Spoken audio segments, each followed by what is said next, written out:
الحمد لله رب العالمين والعاقبة للمتقين والصلاة والسلام على سيد الأنبياء والمرسلين اما بعد فاعوذ بالله من الشیطان الرجیم بسم اللہ الرحمن الرحیم۔ غزوہ بدر یا فتح غزوہ بدر کے بعد کے حالات پر اب ہم بات شروع کرتے ہیں کہ غزوہ بدر کے بعد مسلمانوں کو رسول خدا صلی اللہ علیہ وسلم کو کون سے خطرات کا سامنا تھا، رسول اللہ صلی اللہ علیہ وسلم نے اس کا مقابلہ کیسے کیا اور اس پر قابو کیسے پایا، آپ کی پالیسی کیا تھی، اور عصر حاضر کی گمبھیر حالات، مشکل حالات میں ہم اس سے کیا رہنمائی حاصل کر سکتے ہیں۔ تو اس حوالے سے مذکور ہے کہ پیغمبر اسلام صلی اللہ علیہ وسلم جب غزوہ بدر سے واپس ہوئے مدینہ منورہ میں، تو ابھی 7واں دن تھا کہ آپ کو اطلاع ملی کہ قبائل عرب میں سے ایک مضبوط قبیلہ بنو غطفان کہ ایک شاہ نے بنو سلیم نے تیاریاں شروع کی ہیں اور ایک وادی میں جمع ہو رہے ہیں مدینہ پر حملہ کرنے کے لیے۔ حالات کا اندازہ لگا کے رسول اللہ صلی اللہ علیہ وسلم نے فوراً 200 سواروں کے ہمراہ اچانک بنو سلیم پر حملہ کیا۔ ان کا یہ لشکر، بنو سلیم کا یہ لشکر پیغمبر اسلام صلی اللہ علیہ وسلم کی اس اچانک حملے کا مقابلہ نہ کر سکا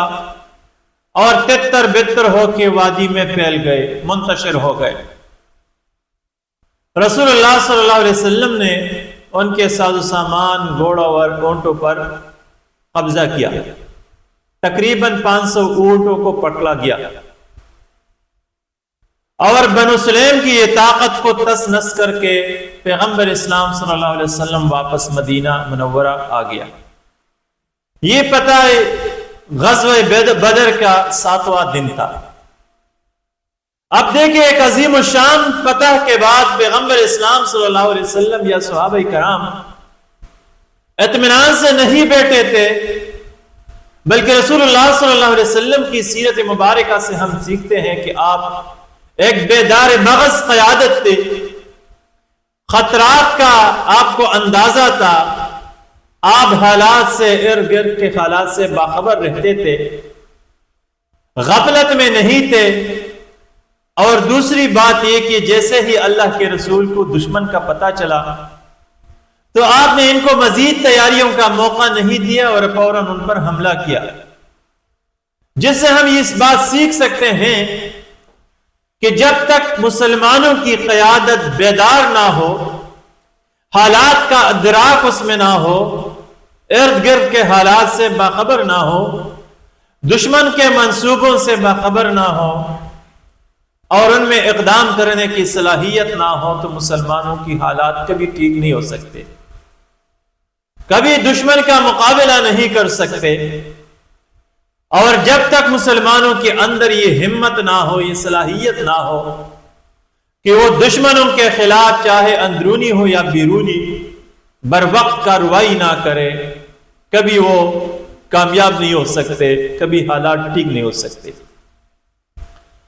ایک اہم واقعہ جو اس وقت رونما ہوا تھا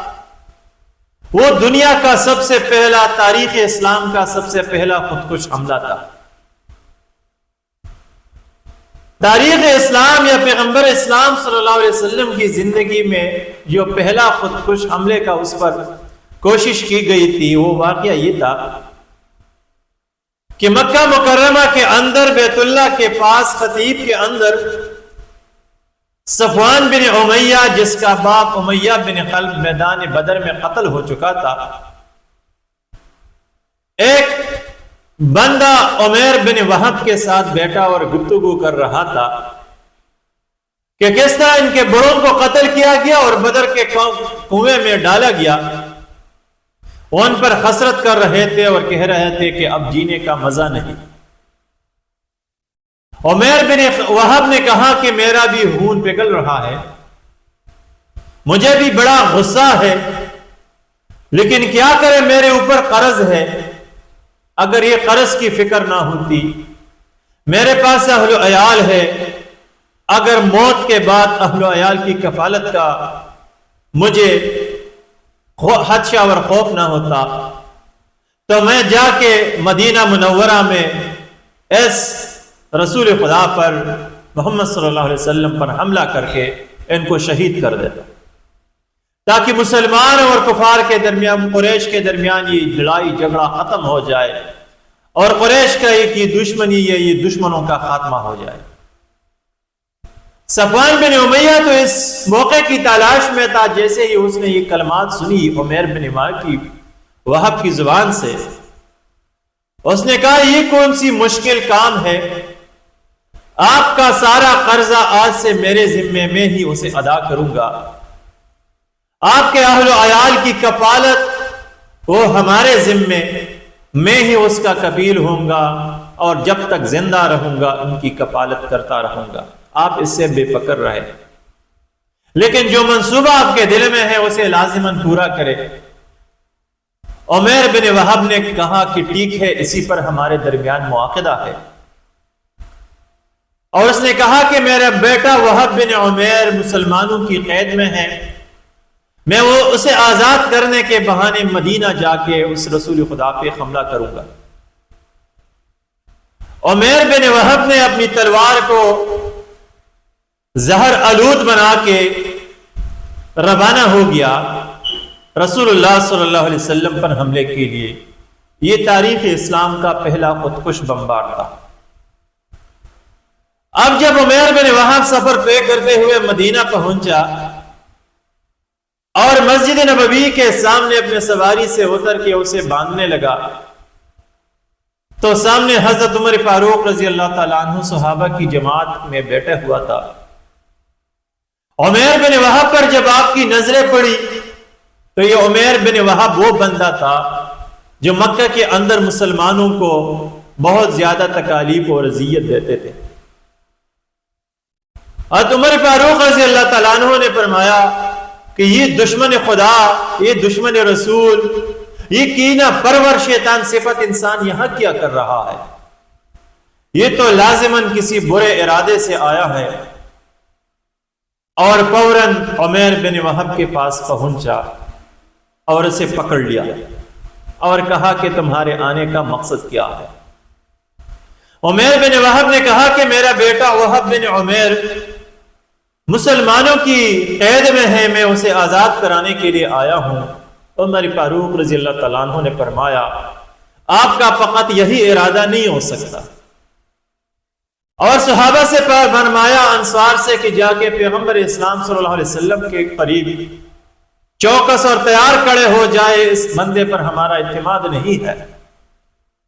اور اس کے گردن پر اس کی تلوار رکھ کے پیغمبر اسلام صلی اللہ علیہ وسلم کی خدمت میں پیش کیا۔ رسول اللہ صلی اللہ علیہ وسلم نے دیکھتے ہی فرمایا کہ عمر اس کی گردن سے تلوار ہٹا دے، اور عمیر سے کہا کہ عمیر کیسے آنا ہوا؟ عمیر نے کہا کہ میرا بیٹا آپ کی قید میں ہے،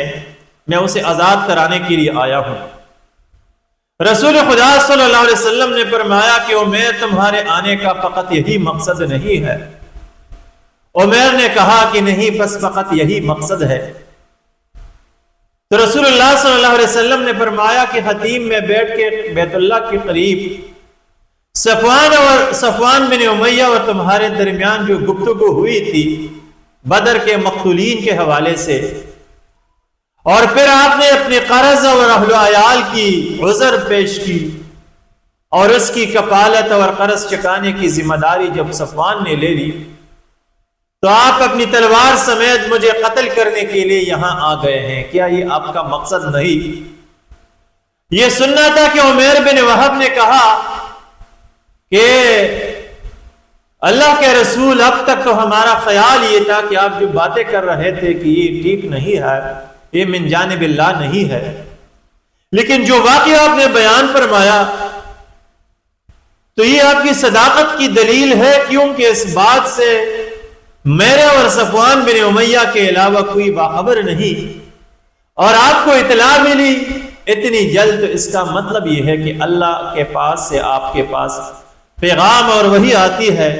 لہٰذا میں یہ گواہی دیتا ہوں کہ آپ اللہ کے رسول ہیں، اور کلمہ شہادت پڑھی کہ اشہد ان لا الہ الا اللہ و اشہد ان محمد رسول اللہ، اور مسلمان ہو گئے۔ اگرچہ مکہ مکرمہ کے اندر صفوان بن امیہ خوشی سے گھوم رہا تھا اور لوگوں کو کہہ رہا تھا کہ ان قریب آپ ایک ایسی خوشخبری سنیں گے کہ آپ کی آنکھیں ٹھنڈی ہو جائے گی اور بدر کی مقتولین کا آپ بدلہ لے سکیں گے۔ ان کا خیال تھا کہ عمیر اپنی مقصد میں کامیاب ہوگا۔ جب عمیر بن وہب نے کلمہ شہادت پڑھی تو اللہ تعالیٰ کے رسول نے صحابہ سے فرمایا کہ اپنے بھائی کو دین کے احکام اور ضروری مسائل اور قرآن مجید پڑھائے، سمجھائے، اور ان کا بیٹا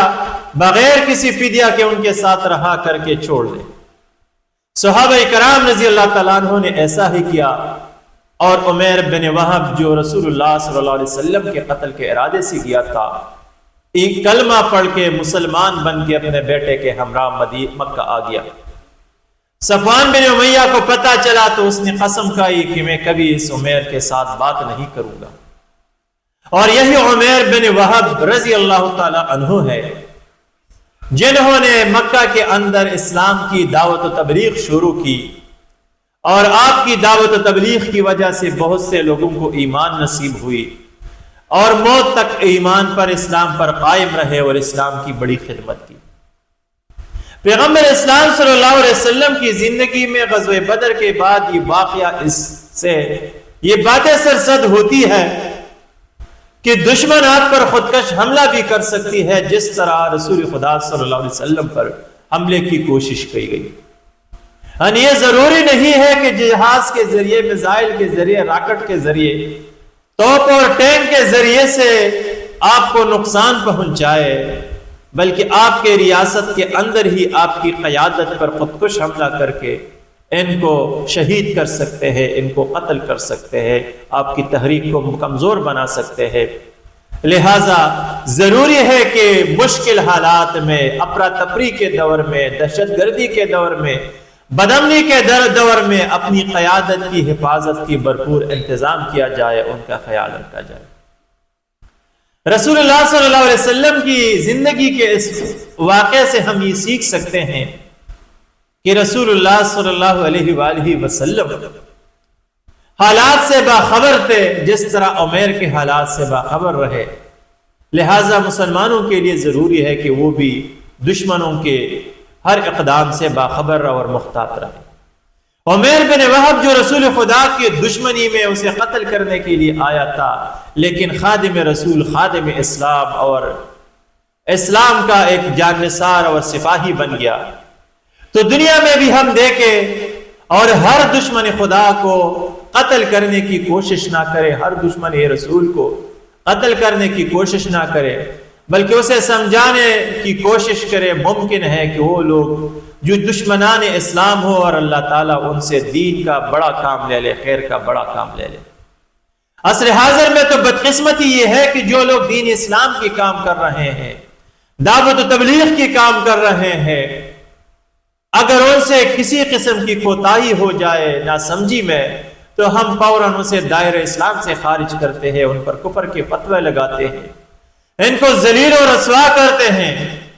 عصر حاضر میں اگر کوئی ہماری اس کا نظریاتی تعلق ہمارے ساتھ نہ ہو، ہماری جماعت سے نہ ہو،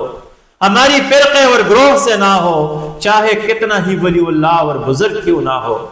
ہم انہیں زیرو میں، صفر میں ضرب دے کے ان کو ذلیل کرانے، ان کو شرمندہ کرنے، ان کو لوگوں کی آنکھوں میں گرانے کی کوشش کرتے ہیں، حالانکہ وہ دین اسلام کا کام کرتا ہے، اس کو سمجھانے کی کوشش نہیں کرتے، ان کی اصلاح کی کوشش نہیں کرتے۔ تو لہٰذا پیغمبر اسلام صلی اللہ علیہ وسلم کے قتل کے لیے آیا ہوا یہ بندہ عمیر بن وہب اسلام کا خادم بنا۔